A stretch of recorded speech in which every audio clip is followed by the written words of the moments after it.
कृपया ध्यान रखें कि इस चैनल में सभी की सभी जो जानकारी है वो शैक्षिक और सूचनात्मक उद्देश्यों के लिए है। इस यूट्यूब चैनल में प्राप्त किसी भी जानकारी को वित्तीय सलाह, कानूनी सलाह या तो व्यक्तिगत सलाह के रूप में नहीं लिया जाना चाहिए। जय हिंद दोस्तों। क्रिप्टो मार्केट के अंदर अभी एक ही बात आपको सुनने को मिल रही होगी, वो है स्पोर्ट बिटकॉइन ईटीएफ। कहीं भी आप देखोगे, कहीं भी मीडिया में देखोगे तो एक ही बात वायरल कर रहे हैं कि स्पोर्ट बिटकॉइन ईटीएफ 80% पॉसिबिलिटी है अप्रूव हो जाएगा। कोई कह रहा है 90% पॉसिबिलिटी है अप्रूव हो जाएगा। कोई कह रहा है कि मैक्सिमम ईटीएफ एक साथ अप्रूव हो जाएंगे। तो यहाँ पर मैं आपको कहना चाहूँगा कि ईटीएफ के अंदर एक जो ईटीएफ है, जितने भी ईटीएफ फाइलिंग हुए हैं उसके अंदर एक जो ईटीएफ है वो है फादर।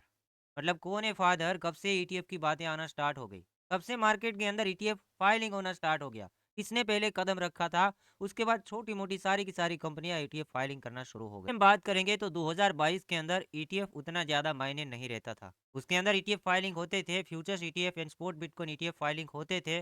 बट कौन करता था?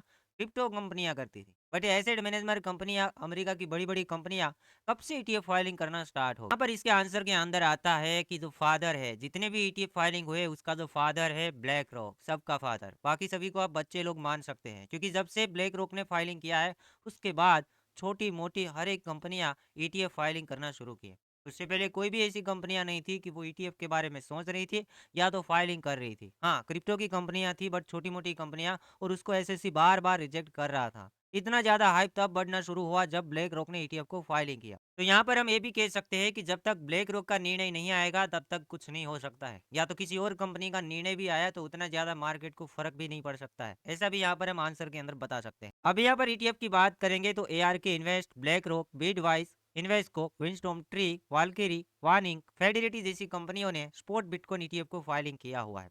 उसके अंदर हम डेडलाइन की बात करेंगे कि कितना टाइम है अमेरिकन एसएससी के पास। जैसे हमारे इंडिया के अंदर सेबी आता है, कोई भी मार्केट को रेगुलेट सेबी करता है, उसी तरीके से अमेरिका के अंदर उसको एसएससी कहा जाता है, सिक्योरिटी एक्सचेंज बोर्ड। यहाँ पर पूरा का पूरा टाइम टेबल है, आप देख सकते हैं। पहले ग्रेस्केल बिटकॉइन ईटीएफ का नेम लिखा गया है। ये 2022 के अंदर घटना घटी थी कि ग्रेस्केल ने ट्राई की, एक क्रिप्टो कंपनी है, क्रिप्टो फार्म है, जो कि ना एसेट मैनेजमेंट करती कंपनी। ग्रेस्केल ने ट्राई किया बिटकॉइन ईटीएफ को फाइलिंग करने की, बार बार एसएससी ने इसको डिले किया, लास्ट में जाके फाइनल डेडलाइन के ऊपर इसको रिजेक्ट कर दिया।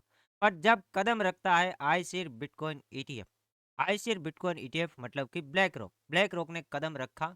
उसके बाद फर्स्ट डेडलाइन को उसको भी डिले मिला, सेकंड डेडलाइन को डिले मिला। अब थर्ड डेडलाइन आ रहा है 15 जनवरी 2024, मतलब यही जनवरी के अंदर इसका थर्ड डेडलाइन आ रहा है। यहाँ 15 तारीख से पहले ब्लैक रॉक का निर्णय आएगा कि क्या इसको डिले किया जाता है या अप्रूव किया जाता है। बट फाइनली पता चलेगा मार्च के अंदर, मार्च 2024, 15 मार्च 2024 को फाइनल डेडलाइन है। जो फादर्स ईटीएफ है, तभी ईटीएफ का फादर हम कह सकते हैं ब्लैक रॉक, क्योंकि ब्लैक रॉक के बाद Bitwise, warning, Windows tree, Invesco and Galaxy, Fidelity, Valkyrie, global X, Hashdex, Franklin, ये सभी कंपनियों ने ईटीएफ को फाइलिंग किया है। तो मायने रहेगा कि ब्लैक रॉक का ईटीएफ को फाइलिंग किया है, उसको अप्रूव किया जाए। अगर इसको अप्रूव कर दिया तो ऑटोमेटिकली दूसरे ईटीएफ भी अप्रूव हो जाएंगे, और मार्केट के अंदर असलियत में पॉजिटिव माहौल तब भी बनेगा जब ब्लैक रॉक का ईटीएफ अप्रूव होगा। उससे पहले यहाँ पर 21 शेयर्स अभी फादर बैठा हुआ है, तो यहाँ पर भरोसा नहीं कर सकते हैं। भले फाइनल डेडलाइन हो, पोस्टपोन किया जा सकता है। तो फिलहाल यहाँ पे नजर रखे 21 शेयर्स, इतना बड़ा कोई कंपनी नहीं है। यहाँ पर फादर है ब्लैक रॉक नहीं आता तो इतनी सारी कंपनियां नहीं आती, ऐसा भी हम कह सकते हैं। तो इसको बोलना मत कि जो आईसीआर बिटकॉइन ट्रस्ट का फाइनल डेडलाइन आ रहा है 15 मार्च 2024 को। एक छोटा सा अपडेट था जो कि अभी कोई कवर नहीं कर रहा है, तो मुझे लगा कि आप लोगों के साथ शेयर करना चाहिए। फिलहाल ये पहले वाला जो ईटीएफ है, फाइनल डेडलाइन आ रहा है, इसको पोस्टपोन किया जा सकता है। और लास्ट में मुझे लगता है तब तक स्पोर्ट बिटकॉइन ईटीएफ अभी तक एक भी अप्रूव नहीं हुआ है। अगर होगा भी तो पहले फादर का होगा, वो होगा ब्लैक रॉक का। अगर ब्लैक रॉक का होगा तो ऑटोमेटिकली छोटी मोटी और कंपनियों का ईटीएफ ही अप्रूव हो जाएगा। यहाँ पर पहले बच्चे लोगों का शायद ईटीएफ अप्रूव ना करेंगे तो ब्लैक रॉक का पहले निर्णय आएगा, क्योंकि यही तो किंग है, यही तो फादर है। तो उम्मीद करता हूँ अब आप लोग समझ रहे होंगे, क्योंकि ब्लैक रॉक का जो एसेट मैनेजर है, एसेट मैनेजमेंट करता कंपनी, ट्रिलियंस ऑफ डॉलर, मतलब 10 ट्रिलियन डॉलर के आसपास एसेट मैनेजर है। तो फिलहाल यहाँ पे मार्केट के अंदर अब हम नजर मारेंगे, अगेन यहाँ पर इसको कवर करेंगे। अभी आपको नजर रखना है नीचे का सपोर्ट एरिया, जो कि आ रहा है $41,700 के आसपास। मार्केट में कुछ भी न्यूज हो, ये लेवल को ध्यान में रखे कि इस लेवल को मार्केट ब्रेकडाउन नहीं करनी चाहिए। अगर ब्रेकडाउन हुई तो समझ लेना कि उल्टी गिनती यहाँ से शुरू हो सकती है, तकरीबन 38,000 पहला टारगेट। वहीं का वहीं सेम एनालिसिस, सेकंड टारगेट आ रहा है $32,000 के आसपास। ऊपर का एरिया यहाँ पर देखेंगे, क्योंकि गुमराह करने के लिए मार्केट ऊपर वीक मार सकती है, बट मैक्सिमम $48,000, उससे ज़्यादा यहाँ पर पॉसिबल नहीं लगता है। जैसे कोई भी निर्णय आएगा मार्केट थोड़ी सी गुमराह करेगी और फिर मार्केट में हमें डाउनफॉल देखने के चांसेस है। ETF अप्रूव होगा, मैक्सिमम पॉसिबिलिटी लगती है कि मार्च में हो। अगर अभी भी होना है तो पहले ब्लैक रॉक का हो, सिंपल।